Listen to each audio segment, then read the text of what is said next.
Oke, assalamualaikum warahmatullahi wabarakatuh. Waalaikumsalam warahmatullahi wabarakatuh. Bismillahirrahmanirrahim. Alhamdulillah. Alhamdulillahilladzi arsala rasulahu bil huda wa dinil haq liyudhhirahu 'ala dini wa kafa bihi shahida. Asyhadu an la ilaha illallah wa asyhadu anna Muhammadar rasulullah wa ba'du. Rabbi shrah li sadri wa yassir li amri wa hlul 'uqdatam min lisani yafqahu qawli. Allahumma shalli wa sallim ala nabiyyina Muhammad wa ala alihi Muhammad.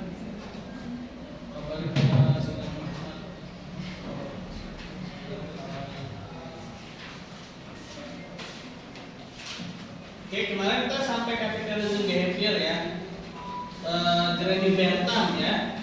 Mungkin teman-teman bisa buka lewat HP ya, materinya karena infoplusnya habis ya, lewatkan.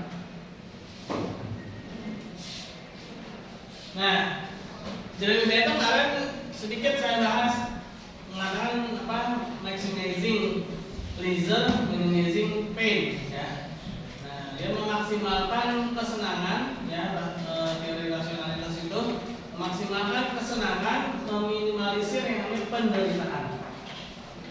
Nah, lalu apa yang dikatakan sebagai kesenangan yang paling besar? Jumlahnya paling banyak ya.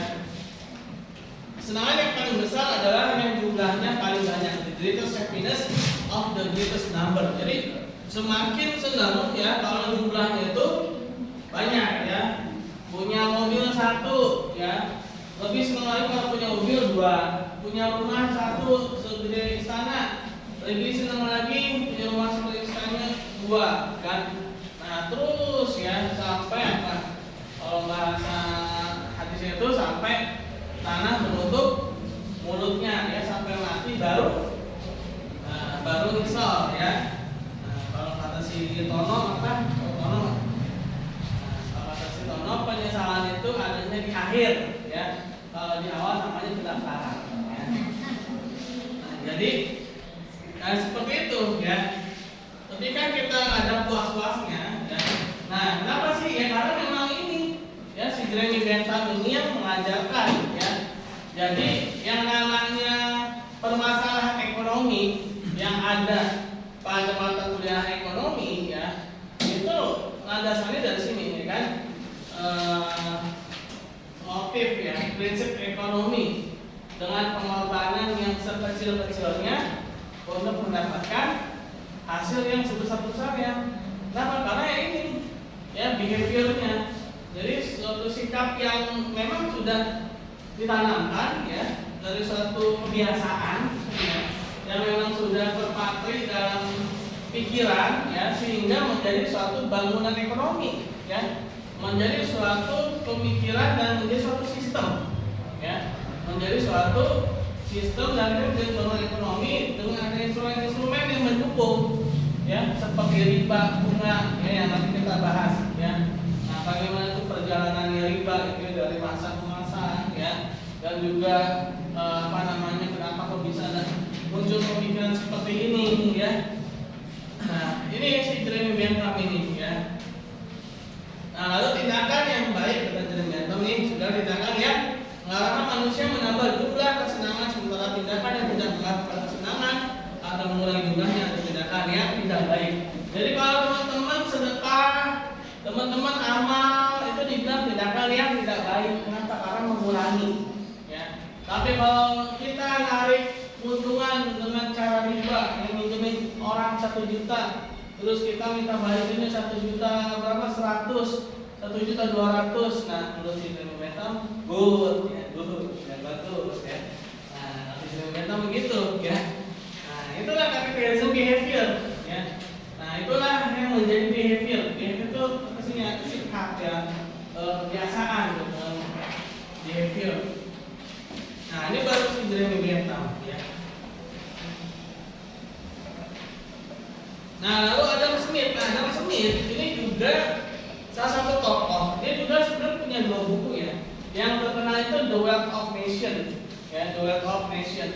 Itu artinya apa? The wealth itu harta ya, kekayaan atau harta, nation itu negara ya. Nah sebenarnya 700 tahun sebelum Adam Smith ini membuat buku The Wealth of Nations, nah, Abu Ubaid al-Qasim itu sudah menulis sebuah buku yang judulnya Al-Amwal. Ya. Sama artinya Al-Amwal itu harta juga, dan itu juga mengenai harta negara. Ya, berbicara sama. Hanya saja kalau Al-Amwal itu membahas bagaimana suatu negara itu memiliki sumber-sumber pendapatan dan bagaimana menyalurkan sumber pendapatan tersebut, ya, Al-Amwal.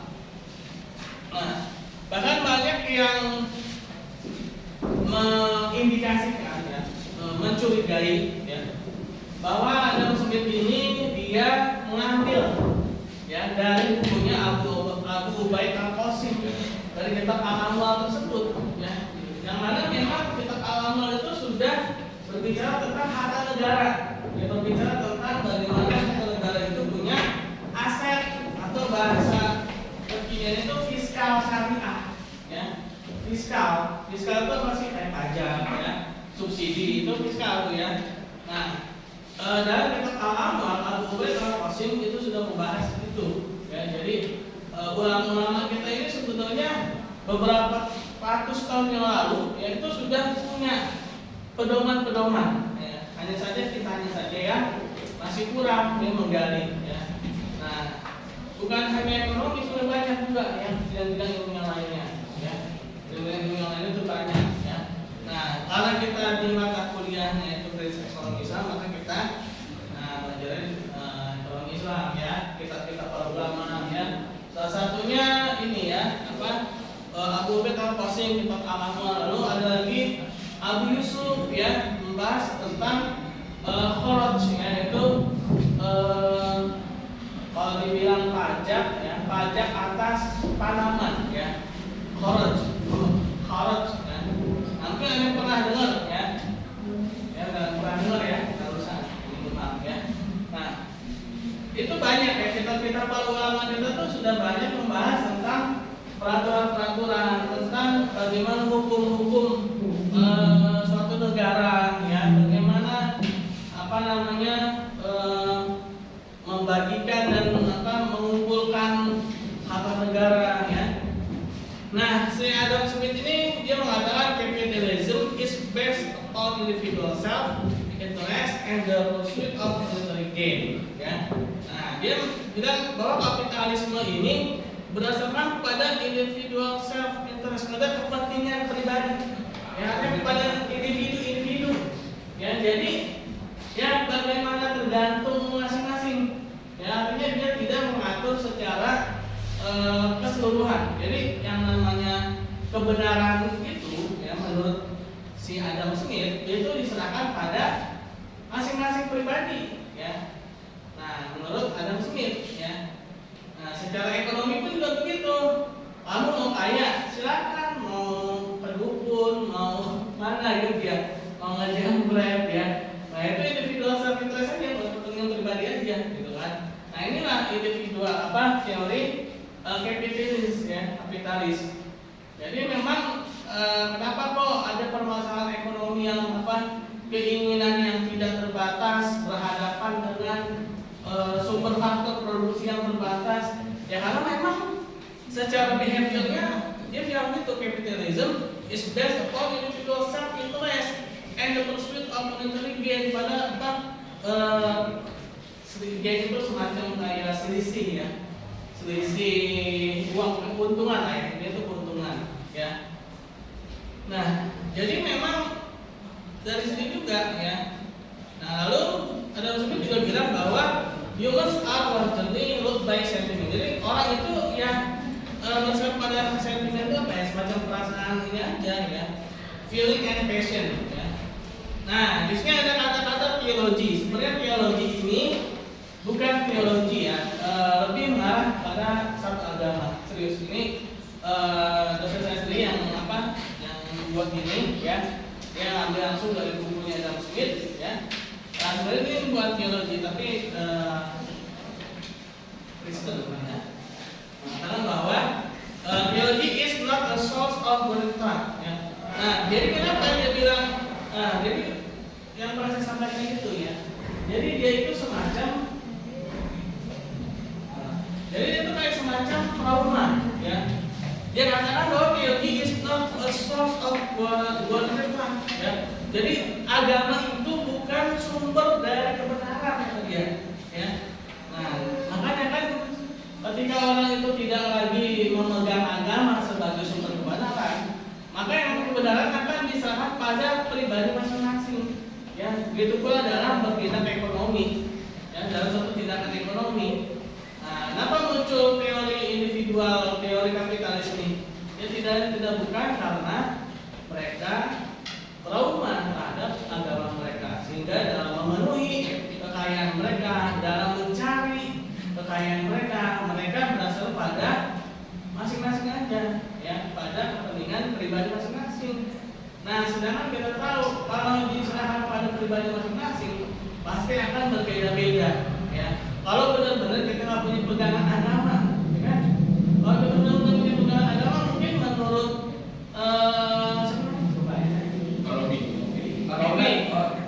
Robi ya? Pak Robi. Mohon Pak. Ini ya. Nah, menurut Pak Hendra dan Pak Robi, ya, ini mungkin berbeda nih kalau benar-benar apa ya? Istilahnya nih nggak kenal agama sama sekali deh, ya. Dan bahkan kalau teman-teman pernah baca buku fikih ekonomi Umar bin Khattab, ya, Umar bin Khattab radhiyallahu itu pernah mengatakan ini, seorang muslim, ya, ketika dia menjalankan suatu kebaikan, ketika dia mengamalkan suatu amal baik, ya, itu ada dua dasarnya, ya. Yang pertama yang paling utama itu memang perintah agama, ya, perintah dari agama agar seorang muslim itu selalu berbuat baik. Dan yang kedua, nah ini adalah kalau dibilang takut, ya, memang mungkin perasaannya sedang baik, ya, sehingga dia ingin beramal, ya. Nah, tapi ada satu yang penting apa? Satu ini yaitu perintah agama, ya. Dan inilah yang harus kita pegang, ya. Jadi inilah yang menjadi acuan, ya, berapa kita harus selalu dalam kebaikan, ya. Walaupun kita mungkin agak-agak nyerempet agak-agak ini, tapi kita selalu ada pakemnya, ya, darannya, ya, yaitu agama, ya, sehingga kita balik lagi, ya. Nah, tapi bagi seorang yang non muslim, ketika dia melakukan suatu amal kebaikan, dia cuma satu, apa? Ya, karena memang ini sentimen ini, ya, sentimen, feeling, and passionnya aja lebih pengen baik, gitu ya. Kalau apa? Kalau dia mau jahat, ya jahat, karena memang dia nggak punya acuan, gitu. Dia nggak punya acuan. Makanya ekonomi Islam, ya, kalau teman-teman belajar ekonomi Islam di luar negeri sana, itu yang memperjuangkan itu kalau di Indonesia ustaz, gitu ya, dosen-dosen mungkin yang backgroundnya syariah, gitu ya, mungkin ada sebagian yang intinya orang Islam lah, ya. Tapi kalau di luar negeri sana, itu yang namanya dosen-dosen ekonomi syariah itu bisa jadi pendeta, rahib, Yahudi. Kenapa sih kok bisa begitu? Ya karena mereka ini nggak punya satu sisi, ya, Islam itu berhasil, ya.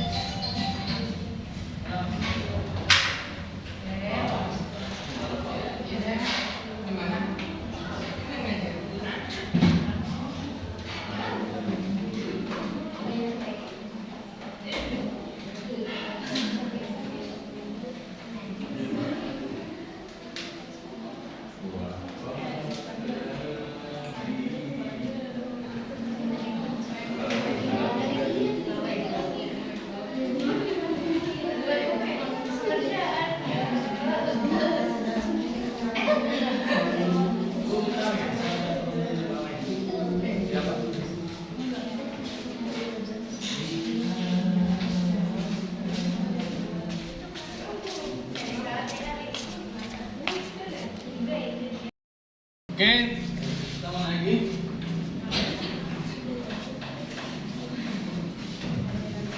Ya, capital and behavior, Adam Smith Jadi tadi ya, ketika seorang muslim itu berbuat baik, dia yang paling penting itu adalah memang itu perintah ya, perintah untuk berbuat baik ya. Nah ini sebagaimana dikatakan Adam Smith, sesuai dengan apa yang dikatakan oleh Umar bin Khattab radhiyallahu anhu ya, yaitu seorang muslim ketika berbuat baik dia akan ya ini sentimen, feeling, and passion ya. Bawaannya, pengen bawaannya kan baik aja gitu ya. Tapi kalau dia pengen jahat ya jahat. Jadi nggak stabil ya. Bagaimana dengan ekonomi gitu juga ya. Ekonomi pun juga seperti itu. Jadi ekonomi kapitalis itu dia akan nabrak, kalau istilahnya apa ya? Akan nabrak kemana-mana gitu ya. Nah, Pak Profesor Dr. almarhum Sofyan Sapri Harahap itu pernah mengatakan bahwa CSR yang merupakan produk dari ekonomi kapitalis ya. Nah, CSR yang merupakan produk dari ekonomi kapitalis itu adalah sempalan. Ya, kenapa sempalan? Karena sejatinya ekonomi kapitalis itu nggak mengenal namanya sosial, ya. Ekonomi kapitalis itu nggak mengenal namanya kebersamaan. Ya, karena memang mereka dari sini individu, ya, individu. Ya, saya pernah kasih contoh gambarannya itu apa? Saya misalnya punya uang 1 triliun gitu ya. Terus saya tebar di kelas ini kan, saya lempar di kelas ini, gitu ya. Ayo ambil rebutan gitu ya. Udah terserah teman-teman masing-masing mau gimana caranya ambil sebanyak-banyaknya. Nah itulah ekonomi kapitalis. Jadi nggak ada yang atur gitu. Sejatinya tuh Barat itu sebenarnya ketika dia punya pemerintahan ya, itu sebenarnya udah nggak murni kapitalis lagi ya. Dan bahkan negara yang selevel Amerika yang katanya ratunya atau biangnya liberal ya, itu masih punya presiden ya kan.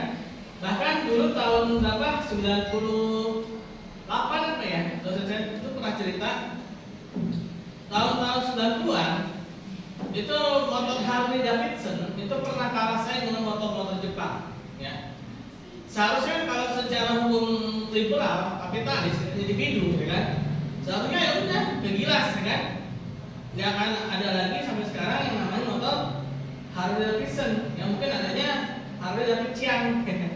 Nah, tapi apa yang dilakukan oleh pemerintah Amerika ketika itu? Mereka memproteksi, ya. Mereka memproteksi motor Harley Davidson, ya, dan menyetop suplaian motor Jepang.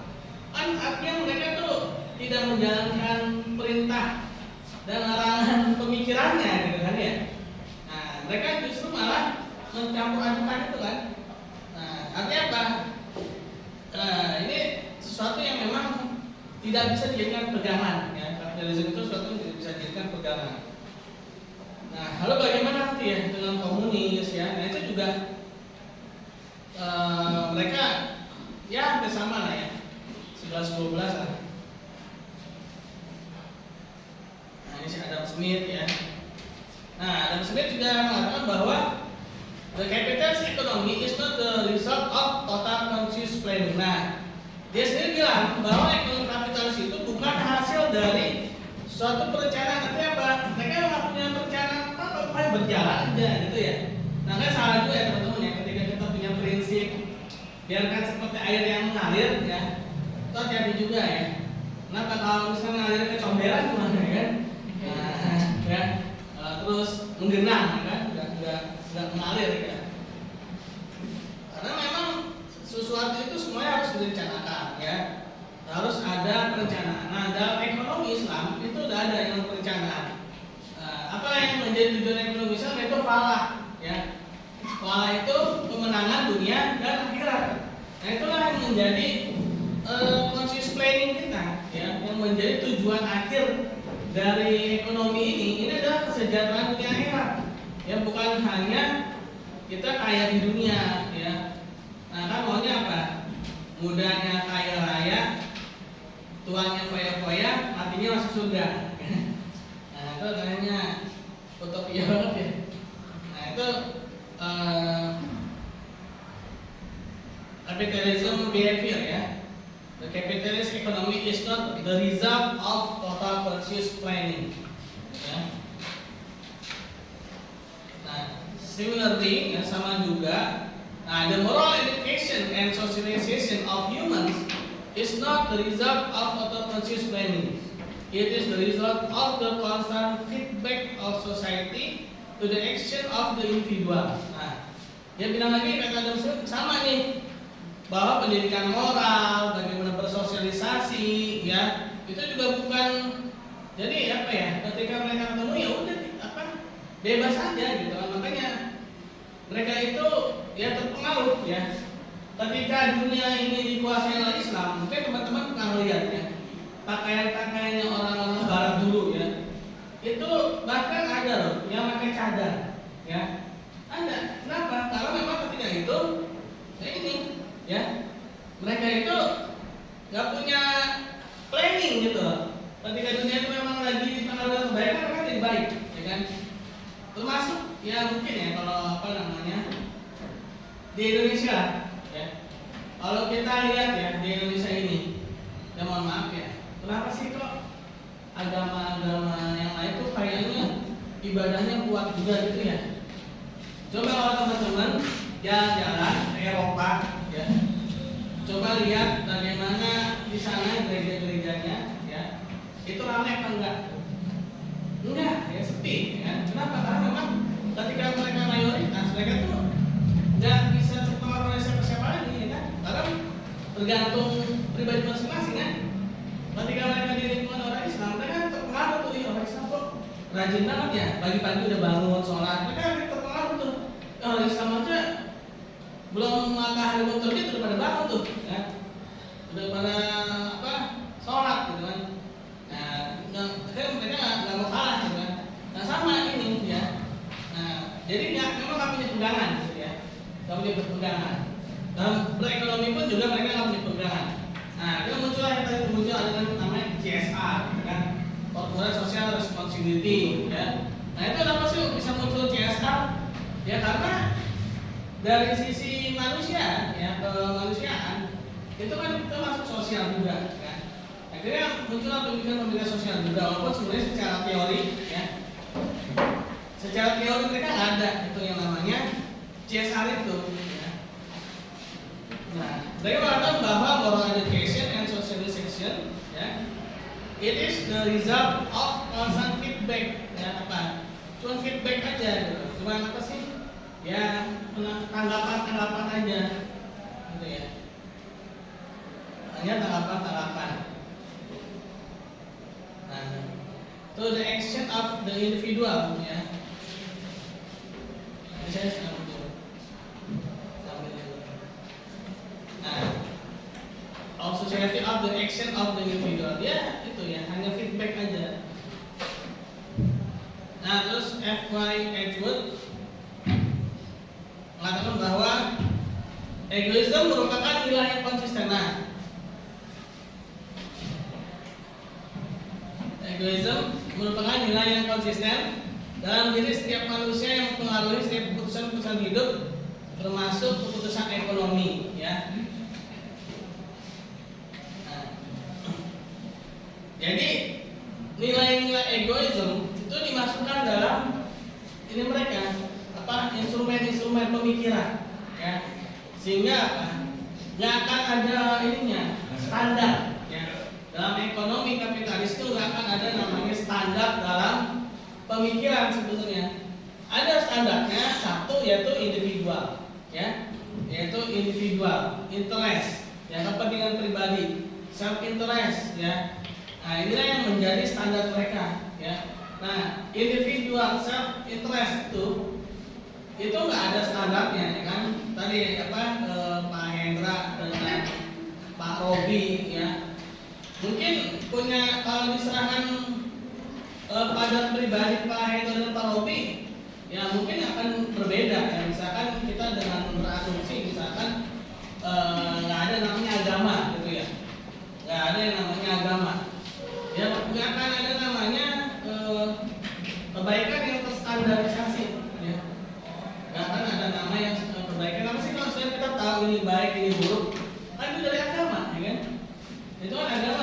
menjelaskan agar apa berderma, beramal, ya, berinfak, sedekah, ya. Itu kan agama yang menyuruh, ya.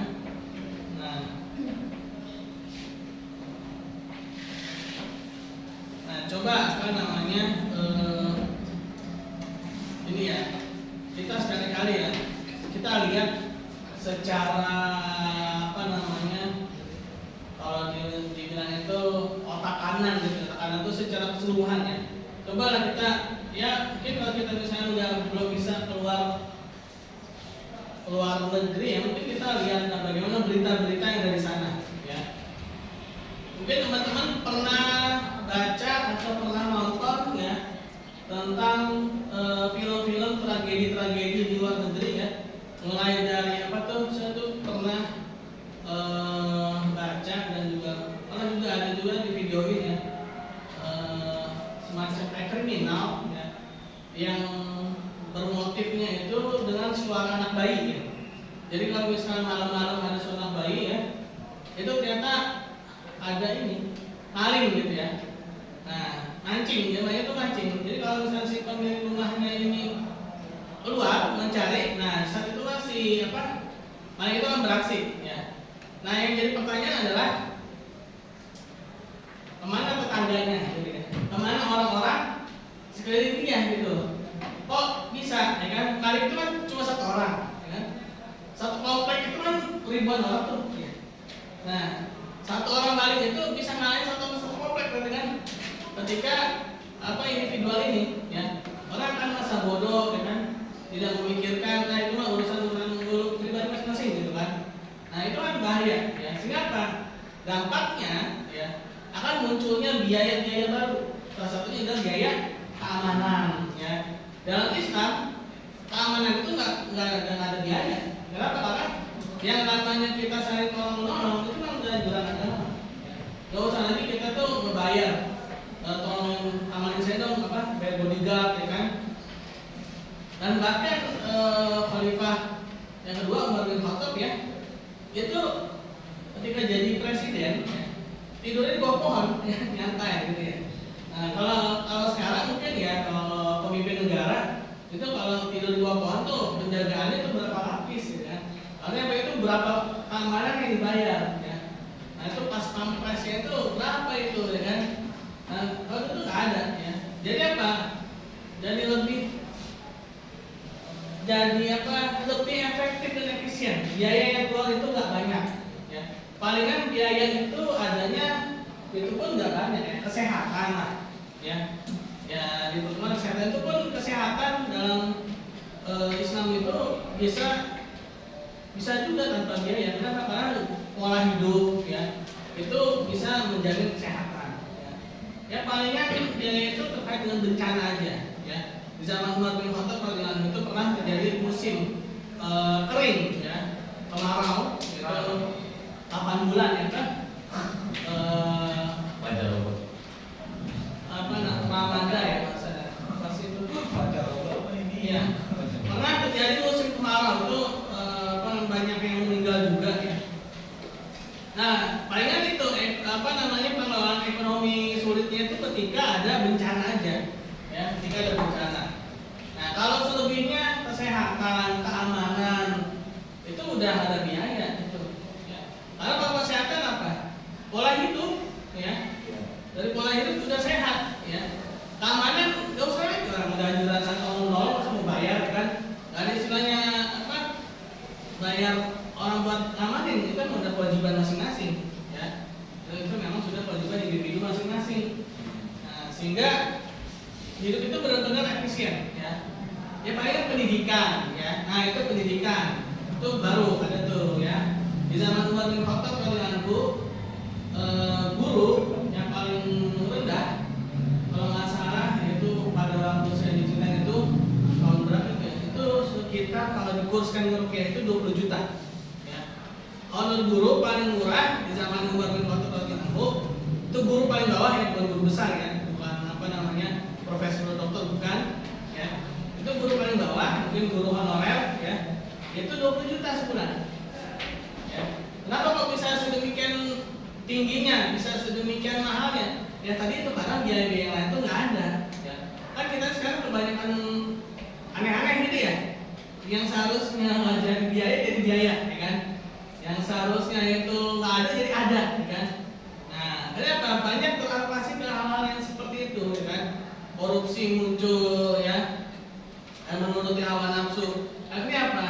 Ada ketimpangan sosial, ada kesenjangan sosial. Orang tinggal hidup di rumah mewah, gedung, tetangganya gelandangan, kan pasti ya sehari dua hari itu masih sabar, ya kan? Ya, tetangganya keluar masuk gonta-ganti mobil, ya. Kalau dulu film si Dono tuh, ya, sama saya kecil, ya, sama saya kecil tuh Dono, ya. Itu si Kasino itu, ya, dia punya pabrik ini kotak magic, ya, dia bisa gonta-ganti mobil, kan. Nah, itu aja sudah menimbulkan kecemburuan sosial, gitu ya.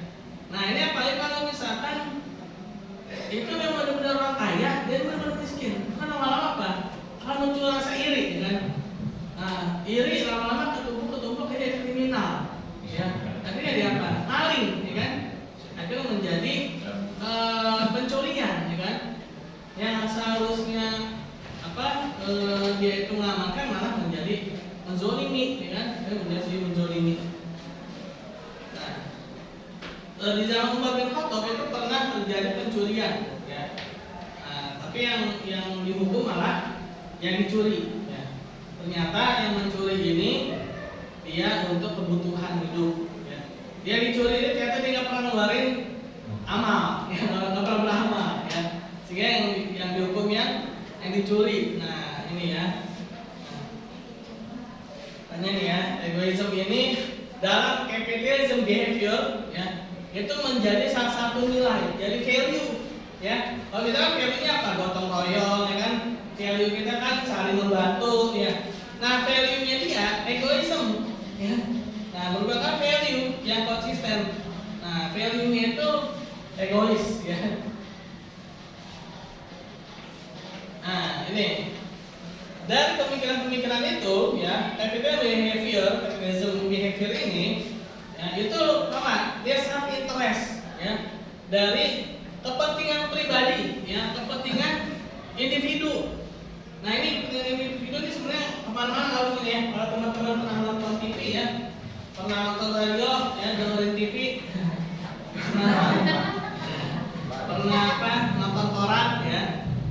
Nah, itu kalau misalnya lagi acara-acara, ya, itu kan kadang-kadang acara tengah malam tuh bahaya banget, ya. Itu kadang acara yang nggak jelas, ya kan, ujung-ujungnya apa? Ya, pemirsa, mengenai kebenaran kami serahkan pada pemirsa masing-masing TV, ya kan? Lah, emang pemirsa masing-masing TV punya tolak ukur yang sama, ya kan? Gimana coba? Nah, itulah pengaruh-pengaruh pemikiran individualis, ya, pengaruh-pengaruh kapitalis, ya. Jadi, ya, semuanya diserahkan masing-masing pada tidak semua pribadi masing-masing itu punya standar yang sama, ya. Tidak punya standar yang sama, apalagi, ya, di zaman sekarang, ya. Zaman sekarang ini kan zaman yang jauh dari zaman yang jauh dari Nabi Muhammad SAW, ya. Kan hadis itu apa? Sebaik-baik generasi adalah generasiku, ya. Terus generasi setelahku dan generasiku, ya. Artinya apa? Kita ini udah di generasi yang keberapa nih, ya? Nah, yang pastinya udah jauh banget, ya kan? Artinya apa? Ini yang namanya kebenaran, kebatilan, ya, itu sudah benar-benar samar-samar, ya. Nah, sehingga apa? Kalau dibilang menyerahkan kebenaran pada pribadi masing-masing itu bahaya, ya.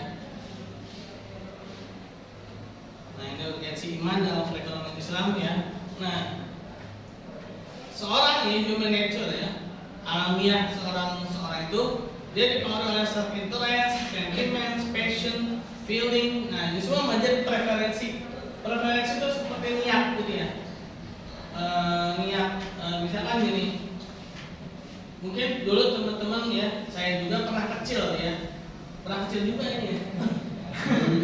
Iya. Makanya, Pak. Pengen ini nanti pengen punya rumah gede, bahkan sampai sekarang ya kan. Saya punya cita-cita nih, ya. Saya pengen punya mobil kalau perlu double decker, ya. Biar bisa bawa keluarga jalan-jalan, kan. Punya rumah gede, ya. Punya rumah gede, ya. Nah, punya rumah gede biar bisa nampung semua keluarga. Ini preference itu namanya, niatan-niatan gitu. Nah, niatannya bagus kan. Tapi ada juga orang niatannya jelek. Nah, kalau saya mau pengen tinggal rumah, saya pengen tinggal sendiri. Ya pengen pembantu lah gitu ya. Nah, akhirnya apa? Akhirnya harta dia adalah harta pembantu. Ya. Iya. Rumahnya gede ditinggalin, yang nikmatin pembantunya ya. Nah, punya mobil mewah, yang nikmatin supirnya ya. Terus saya ada tuh teman ya. Jadi gini, dia punya mobil ya, dan dia sadar kalau jalan Jakarta, Depok ini macet, ya. Sehingga dia sering sekali kalau memang udah jam-jam macet, dia akhirnya apa? Dia naik kereta, ya. Dia naik kereta, lalu dia naik mobil tuh berangkatnya, dikasih ke supirnya, udah kamu aja yang naik mobil, saya naik kereta, gitu kan. Nah, walaupun akhirnya pas sampai dulu memang dia sih, ya, karena dia naik kereta, macet tuh. Ya kan begitu ya kan? Yang nikmatin akhirnya supirnya ya. Nah, artinya apa nih? Ini namanya preferensi ya. Namanya preferensi. Akhirnya apa dari preferensi tadi tuh niat-niat tadi ya, preferensi tadi itu ya, dari capitalism behavior itu menjadi suatu interaksi ya. Dari orang-orang yang egois ya, saling apa namanya? Saling self interest ya, saling berinteraksi. Muncullah yang namanya instrumen-instrumen tadi itu bunga, riba ya. Nah, muncullah bangunan ekonominya, muncul bank konvensional, muncul pinjol, muncul yang namanya lagi apa? Bak mok-mok ya kan. Nah. Ya. Pak. Ya.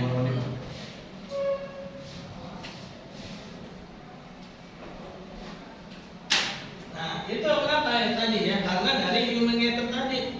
Human nature dari preferensi berinteraksi menjadi suatu bangunan ekonomi ya.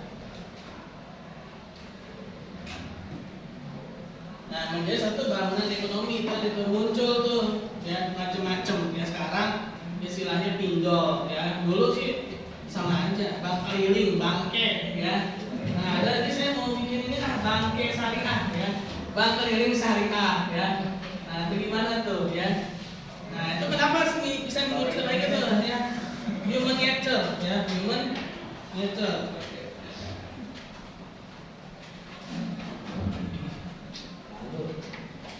Human nature ya. Ya. Nah, human nature ini kalau dibiarin nanti jadi bangunan ekonomi. Nah, oleh itulah butuh yang namanya syariah ya. Nah, syariah ini akan mempengaruhi interaksi ya. Adanya aturan, misalkan nih ada sistem ribawi ya. Maka syariah ini akan memangkasnya ya. Tata cara aturan dalam berakad ya, dalam berinteraksi ekonomi. Dalam syariah tidak boleh ada namanya riba ya. Adanya tambahan ya, tambahan manfaat yang mana tidak ada equal counter value-nya, tidak ada nilai pengganti yang seimbang ya, maka itu menjadi riba ya. Kulu ziyadatin fil qad bahwa riba ya. Setiap tambahan dalam pinjam meminjam itu adalah riba ya. Nah, itu syariah kan dia memainkan di interaksi ya. Dia akan mencoba nih mengubah interaksi ini ya, dia menjadi lebih bagus. Nah, ada namanya iman. Iman ini dia mengoreksi preferensi ya. Seorang yang tadi niatan nih, saya kalau udah gede pengen jadi rampok gitu ya. Merampok terus apa? Ini nih saya jadi ingat cerita ini ya. Yang orang kerja di bank ya. Jadi ini memang motifnya itu ekonomi ya. Nah, jadi dia itu kepepet bapaknya sakit ya. bapaknya sakit, akhirnya apa? Dia nekat dan dia sudah pinter, ya. Dia belajar otodidak, ya, cara. Jadi ini dia mengurangi saldo tabungan seluruh nasabah di bank tempat dia kerja, ya. Urangi nggak banyak, ya, cuma 0,01, ya, 0,01, tapi itu triliunan orang, jadi banyak, ya. 0,1. Nah ini preferensi nih, ya. Ini preferensi nih niatan, ya kan? Ada niatan kayak gitu, ya. Nah, akhirnya benar ya kejadian itu benar, ya. Akhirnya apa? Dia kayak mendadak, ya. Walaupun akhirnya ketangkap juga, ya, ketangkap. Ada ini preferensi, ya, preferensi seseorang ketika dilepas itu aja, dia akan lihat tuh, ya, mau merampok, ya, apalagi kalau di tempat-tempat yang penting, ya kan, merampoknya dengan cara berdasi, ya. Kalau rampok-rampok yang biasa kan resikonya gede, ya. Tapi kalau rampok-rampok berdasi kan no risk, ya, nggak ada resiko, ya kan. Saya juga jadi tuh cerita teman saya tuh, ya, ada satu bank rampokan, ya. Itu rampok, dia ngebobol bank sebanyak 2 miliar. Sebanyak 2 miliar. Nah, terus kan itu tuh dilaporin ke polisi kan. Jadi dilaporkan ke polisi atau manajer bank ini, kita laporin jangan 2 miliar. Kenapa? Kita laporinnya 5 miliar aja. Apa 5 miliarnya yang tidak kita ambil. Yang tidak kita ambil, ya. Nah itu rampok-rampok berdasi itu, ya, bahaya, ya. Nah itu kalau nggak ada preferensi keimanan, ya, kalau nggak ada iman, jalan itu kan. Nah yang kesel rampoknya begitu dia nonton TV berita telah terjadi perampokan di bank XYZ, ya, senilai 5 miliar. Serius 5 miliar? Itu berapa? Cuma 2, kurang ajar dia dapat lagi. Kita capek-capek beresiko tinggi 2 miliar, dia dapat 3 miliar di cara yang aman. Nah, itu ya preferensi, ya. Nah, itu human nature, ya. Human nature itu kalau tidak ada iman, ya, jalan terus main itu kacau dunia. Nah, ada sistem-sistem yang saling menzolimi, ya. Sama kebaikan itu juga demikian, ya. Nah, sejarahnya hijab itu kan dulu memangnya di zaman turun surat An-Nur ayat 24, ya, hijab itu memangnya sudah ada tokoh butik muslimah, ya. Kan munculnya butik muslimah kan, ya, bahkan ya sampai sekarang di Timur Tengah pun yang namanya butik muslimah itu kan cara pakai baju ini cuma satu, abaya gitu kan, cuma di setengah dari atas, ya kan, langsung tutup semua. Cuma di Indonesia doang nih yang kreatif, ya, ada yang dilipat-lipat, kan. Nah, sampai-sampai muncul buku 99 cara memakai jilbab, gitu kan. Coba cari di Arab Saudi, nggak ada itu artinya, ya. Cuma satu cara doang di Arab Saudi pakai, kan, cuma terlihat itu mudah untuk semua, kan. Nah, Indonesia tuh macam, ya. Nah, itu human nature, ya, preferensi, itu, ya. Dari preferensinya bangunan ekonomi kan muncul Zoya, muncul Robani, muncul Sasmira, ya kan.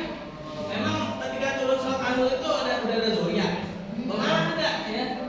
Udah ada Sasmira, belum ada. Ini kan sebenarnya dari apa? Demand dulu, dari demand, dari permintaan muncullah supply, ya. Nah dari supply ini akhirnya muncullah bangunan ekonominya, ya, ya, namanya. Nah itulah, ya, pengaruh, ya, pengaruh dari ini, ya, human nature, ya. Nah ini ekonomi Islam, ya, itu mempelajari bagaimana perilaku manusia dan juga bagaimana aplikasi ekonomi, ya. Nah perilaku manusia ini mengenai bagaimana iman, zuhud, ukhuwah, ya. Lalu aplikasinya berzakat, no riba, no maisir, no gorok, ya. Lanjut.